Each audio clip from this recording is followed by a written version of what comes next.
Mon Seigneur et mon Dieu, je crois fermement que tu es ici, que tu me vois, que tu m'entends. Je t'adore avec profonde révérence. Je te demande le pardon de mes péchés et la grâce de faire avec profit ce moment de prière.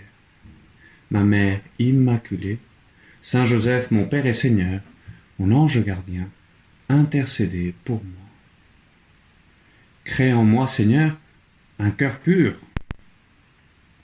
Ça devait être en 2011, je crois, que j'ai eu la chance d'être reçu avec un groupe de Français en pèlerinage à Rome par le cardinal Sarah, qui était alors le préfet du Conseil pontifical Cor Unum, qui est le dicaster en charge de coordonner au niveau mondial la charité de l'Église envers les plus pauvres.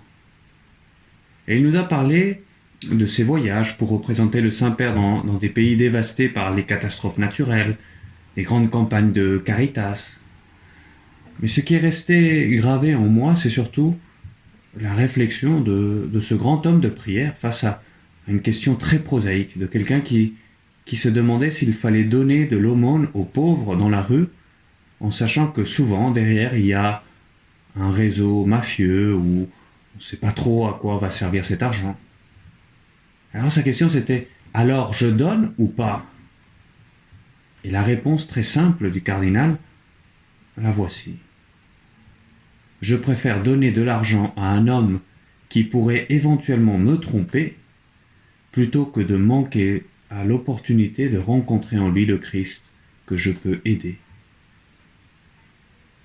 Elle est belle cette pensée. Je te la redis. Je préfère donner de l'argent à un homme qui pourrait éventuellement me tromper plutôt que de manquer l'opportunité de rencontrer en lui le Christ que je peux aider. Et depuis, cette réflexion me revient chaque fois que j'entends l'évangile d'aujourd'hui, la parabole du riche et du pauvre Lazare. Elle est longue, je te relis juste une partie. Jésus qui s'adresse aux pharisiens, il leur dit « Mais il y avait un homme riche qui était vêtu de pourpre et de lin fin, et qui chaque jour menait joyeuse et brillante vie. Un pauvre nommé Lazare était couché à sa porte, couvert d'ulcères. Il aurait bien voulu se rassasier de ce qui tombait de la table du riche, bien plus, les chiens eux-mêmes venaient lécher ses ulcères. Tous deux meurent, nous dit le Seigneur, et voici que le riche est puni, Lazare, lui, il est récompensé. Dans le séjour des morts, dit le Seigneur, le riche leva les yeux, et tandis qu'il était en proie au tourment, il vit de loin Abraham et Lazare dans son sein. Le sein d'Abraham, c'était le lieu où les justes allaient se reposer en attendant que notre Seigneur vienne ouvrir les portes du ciel. C'est une sorte d'avant-goût du paradis.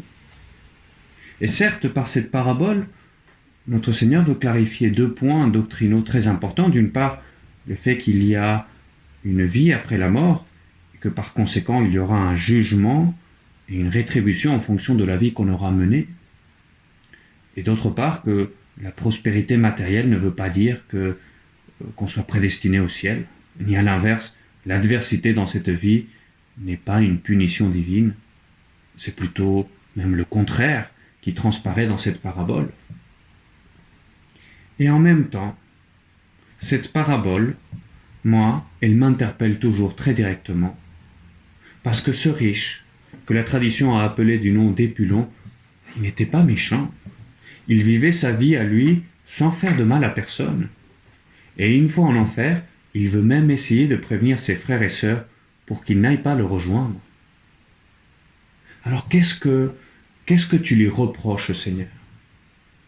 Et ce que tu lui reproches, nous le sentons bien, c'est son indifférence. Son indifférence vis-à-vis de ce pauvre Lazare qui était à sa porte et qu'il ne voyait plus. Et moi, cela m'interpelle parce que des pauvres, j'en croise hélas tellement tous les jours, dans la rue, dans le métro, en sortant de chez moi. Et c'est alors que les paroles du cardinal Sarah me reviennent alors en mémoire. Je préfère donner de l'argent à un homme qui pourrait éventuellement me tromper, plutôt que de manquer l'opportunité de rencontrer en lui le Christ que je peux aider. Attention, je ne dis pas que je donne à chaque fois ni même régulièrement. Là-dessus, je n'arrive pas à suivre l'enseignement de ce saint homme. Je donne dans ma paroisse, certes, je donne ce que j'ai, toute ma vie, mais ces paroles du cardinal me rappellent surtout qu'il me faut me laisser interpeller par le pauvre que je croise dans la rue. Et chaque fois que j'en croise un, je le regarde. Je cherche même parfois son regard, ne serait-ce qu'un hochement de tête, un bonjour, même si je ne m'arrête pas. Et je sens alors un pincement au cœur, tandis que je le confie au Seigneur et que je lui dis, mais Seigneur, pour ce pauvre homme, pour cette pauvre dame, ça fait toujours mal de regarder un pauvre. Et je pense que c'est une grande bénédiction que cela. Parce que c'est l'occasion que tu nous donnes, Seigneur, chaque jour, pour vaincre cette tentation de l'indifférence et rencontrer alors le Christ lui-même, le toucher sa chair souffrante. L'indifférence. Voilà le grand danger contre lequel le pape essaye de nous prévenir, de nous réveiller une fois et une autre. Face à tous ces pauvres et leurs problèmes, on préfère s'enfermer dans cette douce tranquillité égoïste. Et c'est la grande plaie de l'indifférence. Le métro parisien, plein à craquer à 8 heures du matin, bondé, et chacun qui est si seul. Et c'est pas pour rien que le monde occidental a tellement de mal à trouver Dieu aujourd'hui. Comme ce riche, il se rend compte peut-être à la fin de sa vie, ce riche, qu'il a gâché sa vie, et il veut prévenir ses frères et sœurs pour qu'ils ne fassent pas la même erreur que lui, et il demande à Dieu un signe spectaculaire, que Lazare, mort, aille en personne les prévenir. Mais là, on lui oppose une fin de non-recevoir.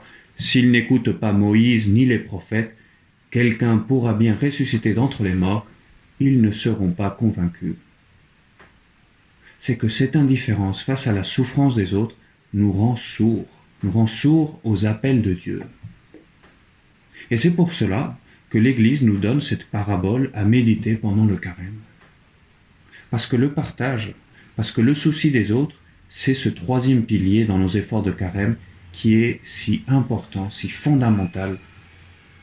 Sans le partage, sans ce souci pour les autres, nos jeûnes, ils dégénèrent en régime. Nos efforts de carême deviennent de la gymnastique. L'ascèse devient du développement personnel. La prière même peut devenir un moment de bien-être spirituel. Et tout cela nous fait du bien. Mais le Seigneur pourrait nous demander, mais dans tout cela, où suis-je moi? Où sont les autres? Où se trouve ce Christ que tu pouvais rencontrer tous les jours? Qu'as-tu fait là-dessus? Eh bien, laissons-nous aujourd'hui interpeller par le Seigneur à travers cette parabole.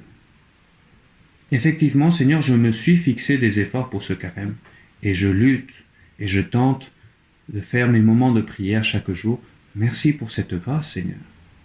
Parce que c'est avant tout une grâce que tu me donnes, mais toi tu me poses la question alors, et comment est-ce que ça se traduit autour de moi? Est-ce que derrière tout cela, il y a de la place qui est laissée aussi aux autres? Les pauvres de la rue, oui, ne serait-ce que les regarder, connaître leur nom peut-être, leur offrir un jour quelque chose à manger. Les pauvres de la rue, mais aussi les personnes autour de moi, dans ma famille, dans mon immeuble. Regarder les gens, les considérer dans ma prière, les saluer, parce que c'est là l'occasion qui se présente à moi chaque jour de te rencontrer, Seigneur. Mes privations, l'ascèse du carême, ils acquièrent alors leur plein sens. Non pas simplement me priver, renoncer, mais apprendre à donner. Je jeûne de café ou de biscuits, très bien, parce que je mets de côté cet argent pour le donner dimanche à la sortie de la messe. Ou une partie de mon salaire que je mets de côté, ou ce service auquel je me suis désabonné pendant le carême, ou la télé un petit peu moins bonne que j'achèterai, parce que je veux donner la différence, cet argent que j'ai pu garder lors de la quête, ou le donner pour telle ou telle association à la fin de mon carême. Je jeûne de tel réseau social, de tel jeu ou de telle série que je ne regarde pas, et ce temps, je le mets à disposition de ma famille pour être davantage présent pour les servir, ou pour donner un peu de mon temps dans telle ou telle association dans ma paroisse. Me priver de quelque chose pour le donner aux autres, voilà la mentalité pour ce carême, afin de ne pas manquer l'opportunité de rencontrer chaque jour ce Christ qui me demande de l'aider. Je te remercie, mon Dieu, des bonnes résolutions, des actes d'amour et des inspirations que tu m'as communiquées dans cette méditation. Je te demande de m'aider à les mettre en pratique. Ma Mère Immaculée, Saint Joseph, mon Père et Seigneur, mon ange gardien, intercédez pour moi.